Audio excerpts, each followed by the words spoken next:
Bax, dizel maşındır məndə, premium vururam, 1 litr premium, amma baxım demək olar ki, sıfırdır.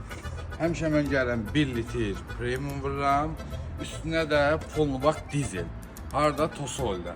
Tosol'da bunu vuranda demək olar ki, farsunkalar hamısı nə tər olur abi? Nə tər? Tərtəmiz. Məsələn 2 litr də vura bilərəm. Amma 1 litr normaldır da. 1 litr premium vururam 95. Üstündən də Polnubak dizel. Bunu yoxlayanlar varsa bir dənə yorumlarda yazsın görüm. 1 litr premium üstə dizeli vurub maşını yoxlayıblar. Bax indi dizel vururam, Polnubak deyirəm. Baxım yarımçıq idi. Bura gəl abi. Və premium vururum da düzdür. Premium. İndi dizel. 51 manat gedib bu dizel boşdur.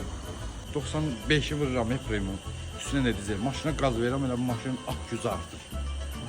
Bütün her şeyi təmizləyir. Oldu. İndi maşını xodlayıram, baxaq xodlanmağa.